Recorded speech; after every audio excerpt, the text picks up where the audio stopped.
And now for something completely different. This is the Beverage Underground. I'm Larry Smokey Genta, and today's color is blue. We're at Blue Water Bistro in Coconut Point, and today we're going to meet a political candidate, Byron Donalds. Barroom Banter on the next Beverage Underground. I say, hey, bartender, hey man, look here. Draw one, draw two, maybe 3 or 4 glasses of beer. I do approve this message. All right. As I said, a very special and a little bit different episode of Beverage Underground. I am with Byron Donalds, and as I was saying, Byron, I'm a bartender, and I don't usually talk politics or religion. But, man, I've heard so many great things about you, and it's our pleasure to have you on Barroom Banter with the Beverage Underground. Well, listen, thanks for having me. Wonderful to be on the show. I mean, let's just get down to it. I'll get right down to it. I got a poignant question to ask you. You're from Brooklyn, New York. Yep. Yankees or Mets? Yankees. Jets or Giants? Giants. All right, Eli, good. Listen, Eli's got to have the ball in the fourth quarter, period. And isn't that the truth? Isn't that the truth? Now, you went to FSU. How'd you get there? How'd you get there to FSU? I mean, really, I was tired of being cold. Yeah. You're just a Brooklyn kid. You're tired of the snow. My mother, you know, she was a great mother, but she was hard. So I was like, you know what? I'm tired of being cold. I want to be on my own. Florida, that looks good. Man, I used to go to a place up there, a little bar called Fred's. It probably isn't there anymore, but that's a great party town, too. I don't remember. You know, how could you remember? I remember the name of the bar, though. That's for sure. Byron, you know, politics, like I said, is something that bartenders don't talk about, but I'll tell you that we have a big concern. The workforce in Southwest Florida, we're dependent on tourism. We're dependent on good housing and the rights of the people that are the workers for all the people that get to retire and enjoy this great area.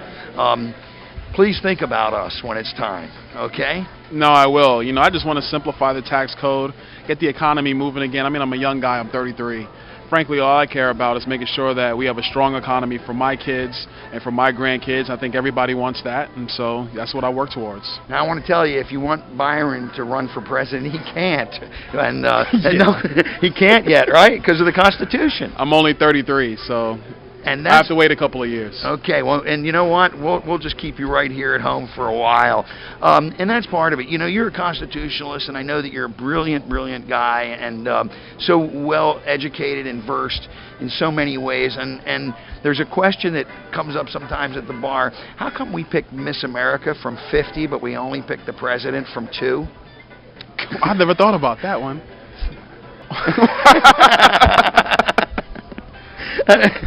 You stumped me on that one. Well, good. Well, let's see if we can do something about that, because one of the things that I know it creates a lot of problems for a lot of people like you that want to make a difference is sometimes you have to either pick a platform or put a letter behind your name that may agree with most of the things that you're thinking about, but maybe not all of the things. Well, now that I've thought that whole question through based upon what you said, if you wanted to choose anybody for president, if you ever looked at the presidential ballot, there's always a ton of people on there. Sure. But only 2 guys really get the airplay. Absolutely. A lot of that is due to the voting public. You know, if the voting public really got locked in on presidential... Listen. Our problems are twofold. Number one, we got politicians who just want to do what they want to do. But number 2, most of our people don't pay attention. So if you want to choose from 50, everybody's got to be engaged in their politics. Then you could choose from 50. See, because the Beach Boys told me that West Coast girls are different than East Coast girls, and the girls down south are even better, you know? Well, yeah. Uh-oh. Where's my wife's from Tampa, so yeah. Well, yeah, there you go. There you go. And speaking of this primary, you're running against, obviously you're running against some formidable opponents. But, you know, one of the things that I don't understand in our government is why do people think that politics or leadership is a family birthright? You know, you see a lot of that and I mean in both parties. I mean, obviously you got the Kennedys and the Bushes, and you got, you know, all the way back to the Adamses and the Roosevelts. Well, you know what happens, honestly, the reason why that happens a lot is because nobody raises a bunch of money because they're smart. You raise money in politics because of connections, and most of the times those connections come from family members. Right. And so that's why it's a lot easier for somebody who has come from a lineage to be able to jump into a race and say, listen, I'm going to do this. And there are doors that open to you, whereas, to me, it's just it's a lot harder. You have to really grind it out. You have to become a grinder, which I know a lot of the bartenders and servers, they understand. You have to grind it out in this game. It is grueling. It's a grueling game, especially when you come from nowhere in the political world. But, it's possible, but it's a lot harder.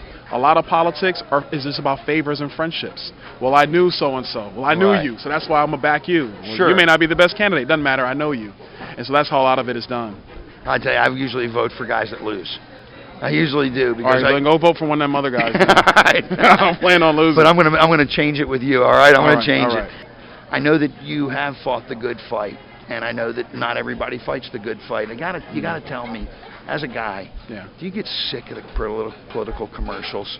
Do you get sick of seeing them all? Do you get sick of them? Because I wonder about the money spent on those political commercials by so many people just to hammer and hammer and hammer, and unfortunately not enough people read what the man's about. And I'll tell you, I read what the man's about, and I'm all in. Well, number one, thank you. Number two, I'm sick of the commercials too. And I'm sick of a lot of, the commercials, the handouts. But in this business, you have to do it because I'm going to go back to the same premise with 50 people running for presidency. Sure. A lot of people don't pay attention. If the voters actually paid attention, there would be no need for money in politics because you would know who the best candidate is. Actually, let me rephrase that. This whole thing about money in politics wouldn't even matter because you couldn't hide from the truth because most people can size somebody up in the first 5 minutes that they meet them. There's no doubt about it. I know I can as a bartender. There you go. That's I know that as a bartender. That's right. Tell me a little bit now, when are we doing this? I know early balloting is already open, right? Early voting? If you vote absentee, absentee ballot, get it by mail, you're already voting. In Collier County, early voting starts July 30th. Lee County, it starts August 4th or 6th, one of the 2 days. A lot of dates are running around. I think it's August 4th. So there's going to be a 2-week period in Collier, a 1-week period in Lee County. Election day is August 14th. That's when the ballots are counted, and that's when hopefully I'll be victorious. And you'll be vying for Connie Mack's seat? That's right, in the Republican primary. And again, there's a legacy of family. Cornelius McGillicuddy was the manager of the Philadelphia A's, and I think he got a piece of Cape Coral for it, and he's still there. Well, he's not still there, but somebody is. Yeah, somebody is. Man, Beverage Underground, we are pouring it on, connecting the industry. Mr. Byron Donalds, our first venture into the political forum. Byron, thank you so much. No, thank you. My pleasure.